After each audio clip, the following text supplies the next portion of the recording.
Fala, meu povo! Eu sou o professor de Geografia Leônidas Dutra e bem-vindos ao meu canal. Hoje vamos iniciar uma série de videoaulas falando sobre um dos temas mais recorrentes do Enem, das provas de concursos públicos e dos vestibulares tradicionais, o processo de industrialização do Brasil. Então a gente tem que entender que se o Brasil hoje é um país industrializado, é porque houve um processo que fez dele esse país. Partindo disso, a gente tem que entender quais as principais características desse processo, o que motivaram esse processo e quais as suas dificuldades. Então vamos lá? Vem comigo. Primeiro ponto, estamos trabalhando o processo de industrialização do Brasil. Próxima pergunta, quais as principais características desse processo de industrialização? Na aula de hoje, a gente vai trabalhar uma dessas características. O Brasil é um país de industrialização atrasada, tardia, retardatária. Como assim, Leônidas? Se eu comparar a industrialização brasileira com a europeia, a gente vai se industrializar mais de 100 anos depois. Então, em comparação com a Europa, com os países como Japão, Estados Unidos, o Brasil é um país de industrialização tardia. E por quê? Por quais motivos o Brasil é um país de industrialização tardia? Eu vou ter três motivos principais. Eu vou ter o pacto colonial, a quase inexistência de fatores locacionais e as oligarquias agrárias. Dito isso, qual o próximo passo? Eu tenho que saber o que foi o pacto colonial e como ele entravou o processo de industrialização brasileira.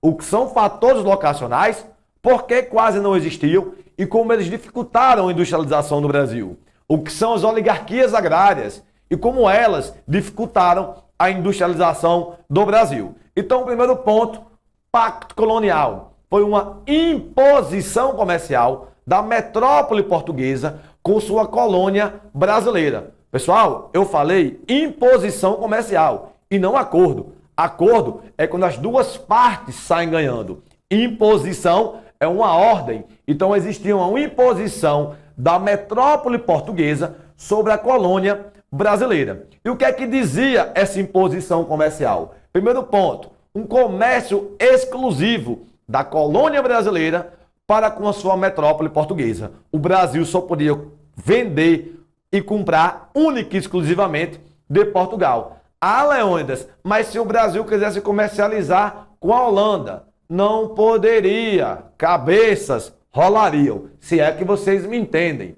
Segundo ponto, a função da colônia era produzir e distribuir matéria-prima. Era proibida a produção de manufaturas no Brasil. As manufaturas seriam aí, gente, entre aspas, os primeiros produtos industrializados.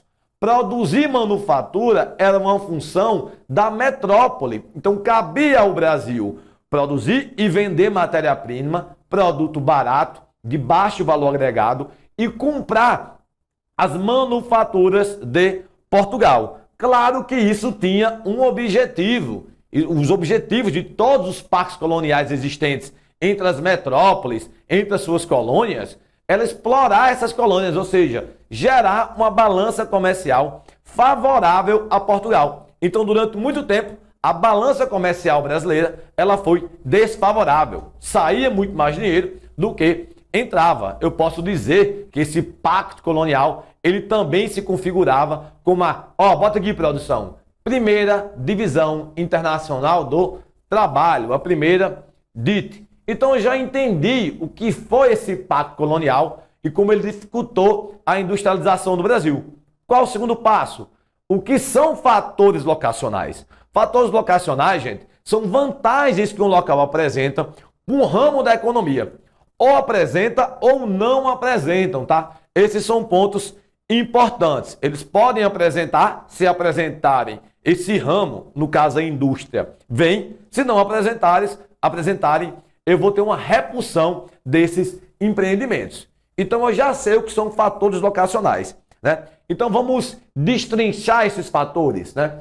Infraestrutura, portos, ferrovias, o Brasil quase não tinha. Mão de obra qualificada. Oxe, o Brasil não tinha mão de obra não, Leônidas? Tinha. principalmente da mão de obra negra, escrava.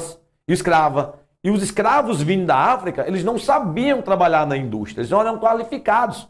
Até porque o continente africano, assim como o país Brasil, ele é de industrialização tardia. Ele foi colônia de várias potências europeias. Mercado consumidor. Leônidas, não tinha ninguém no Brasil, não é? Primeiro censo imperial, primeiro censo demográfico, que é o censo imperial, dizia que no Brasil tinha aproximadamente 10 milhões de pessoas. Mas a gente tem que lembrar que até 1888, mais da metade dessa população, ela era negra escrava. Portanto, ela não fazia parte do mercado consumidor. E incentivos fiscais. Incentivos fiscais, a produção vai colocar aqui, tal. É a redução de impostos. No Brasil quase não se tinha redução de impostos. Bom, Leônidas, produzir infraestrutura é difícil, leva tempo, é caro.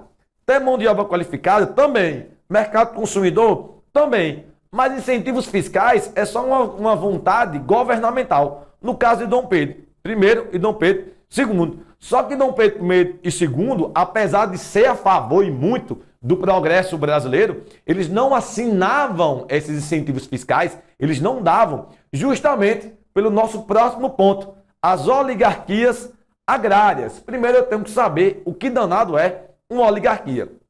Eu tenho certeza que você na sua cidade, no seu estado, sabe quais são as oligarquias, os grupos poderosos que detêm o poder econômico e, consequentemente, o poder político. Um exemplo no Brasil, a política do café com leite, né? São Paulo produzindo o café e Minas Gerais com a pecuária, né? Não o leite, a pecuária. Eu tinha duas oligarquias do campo, agrárias, que mandavam na economia brasileira e que alternavam a indicação à presidência. Deu para perceber? Essas oligarquias tinham o poder político e também o poder econômico. Elas eram contrárias ao processo de industrialização porque elas não queriam perder os seus privilégios de ter os investimentos só para elas, de mandarem na política brasileira. Então, turma, na aula de hoje, a gente iniciou o processo de industrialização do Brasil, viu uma de suas principais características. Nós somos um país de industrialização tardia, atrasada, e também viu os motivos. Gostou da aula, gente? Deixa um like, se inscreve no canal, aciona o sininho. Qualquer dúvida, deixa no comentário aqui embaixo ou me adicione nas redes sociais e manda aí sua mensagem. Então valeu, gente. Até a nossa próxima aula.